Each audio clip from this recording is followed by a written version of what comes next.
Walk on any dealer lot in America right now. Look around. Hundreds of trailers, shining under the lights, priced like luxury goods. Most of them will be falling apart in 36 months. Stapled lawn walls, fill-in skin peeling at the seams, roofs that leak into the wood underneath if you skip a single resealing, slide-outs that jam in year 2, particle board cabinets that swell the first time a plumbing line weeps. The industry knows. The dealers know. The technicians in the service bay absolutely know. The buyer finds out around month 4, when the warranty claim gets denied and the unit disappears into the shop for 11 weeks. So which RVs are actually built to last? Almost none of them. But there are 5 holdouts. Small factories, low volume, no slide-outs, or almost none. Prices that make first-time buyers choke, right up until they do the math on what everyone else actually costs over 10 years. These are the 5 that keep their promises. And the reasons they keep them are a straight-up indictment of the rest of the industry. Number 1 is Oliver. And if you've never heard of them, that's not an accident. It's the business model. Oliver builds fiberglass trailers in Hohenwald, Tennessee, in a 2-model lineup, the Legacy Elite and the Legacy Elite 2. That's it. No 27 floor plans. No annual refresh. The shell is a double-hulled molded fiberglass structure with closed-cell insulation sandwiched between 2 gel-coated layers, which means no wood in the walls, no staples in the sidewalls, and no seams on the roof for water to find. Water intrusion is the number 1 killer of modern RVs. Oliver designed the problem out of the building.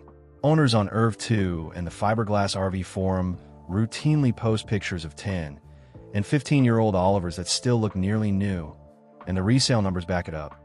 Used Olivers frequently sell for something close to what the original owner paid, which in the RV world is science fiction. The company runs its own forum, answers its own phone, and will walk a buyer through factory pickup instead of pushing them onto a dealer lot.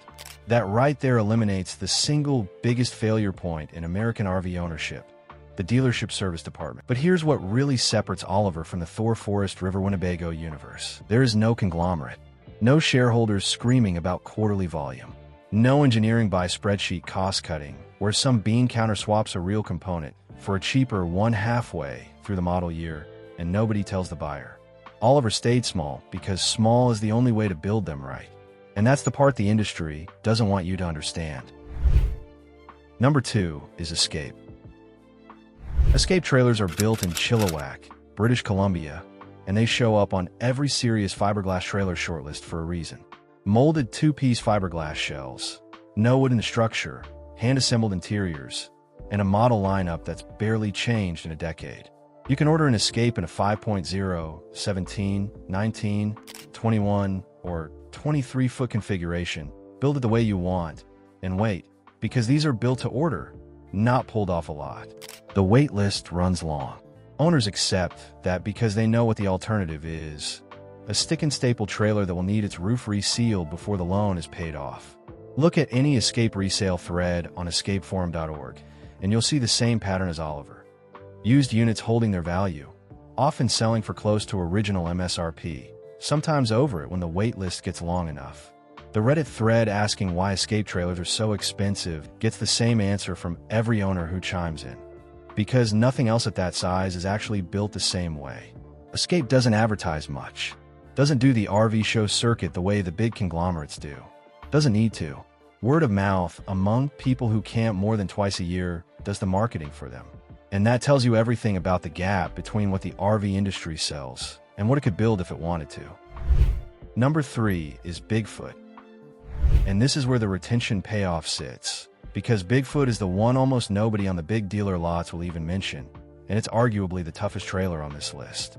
Bigfoot builds 2-piece molded fiberglass trailers and truck campers out of British Columbia, and the thing that separates them from every competitor is the cold weather engineering. Fully enclosed and heated underbellies, thermal pane windows, insulation packages rated for genuine winter camping, not the Four Seasons sticker the big manufacturers slap on anything with a furnace. The 25E25 RQ travel trailer specifically gets hammered in reviews on RV travel and stressless camping for exactly this. It's built for temperatures that would destroy a Jayco or a Keystone in one weekend. Bigfoot went through a shutdown and restructuring years back, came out the other side, and kept the same construction approach.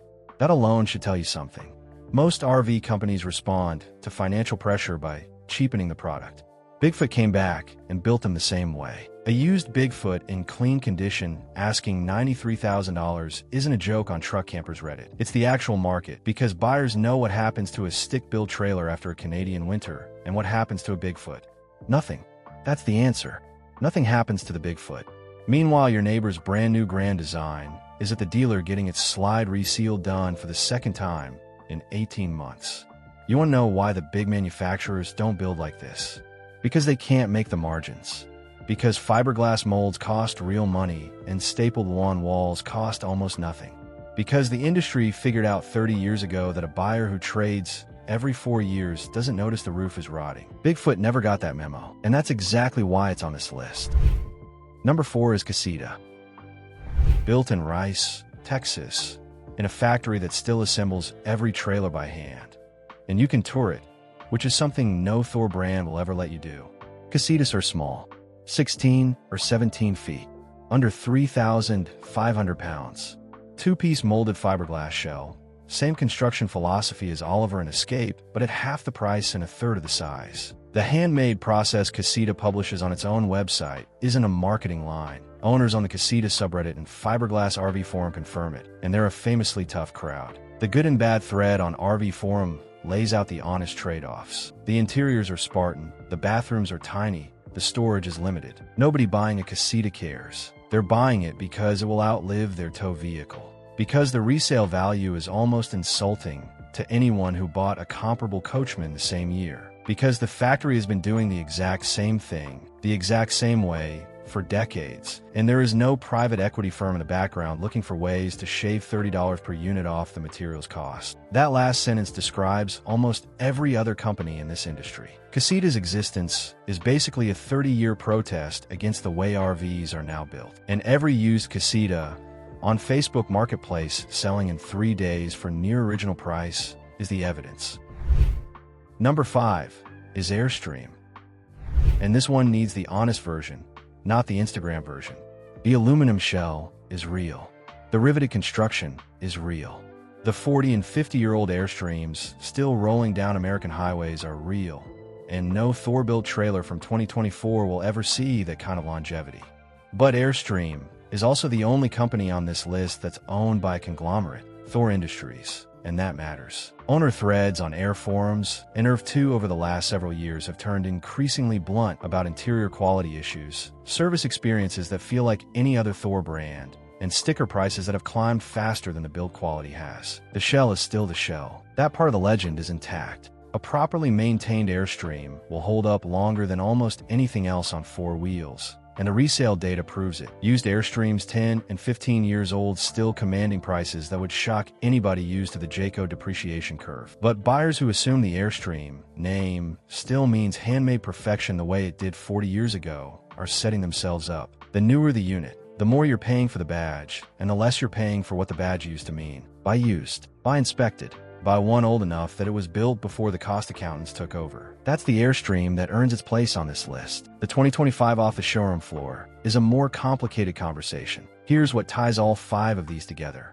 And it's the part the industry hopes you never notice. Small factories, low volume, fiberglass or aluminum shells instead of stapled wood. Limited model lineups that don't change every year. No mega dealer networks between you and the builder. And prices that seem high right up until you realize that owning a stick and staple trailer for 10 years costs more in repairs, depreciation, and lost weekends than any of these would have cost you up front. The rest of the American RV industry figured out a long time ago that most buyers won't keep a unit long enough to see it fail. Build it cheap, sell it fast. Let the second owner eat the rot. These 5 companies are the ones that refuse to play along. That's why they cost what they cost.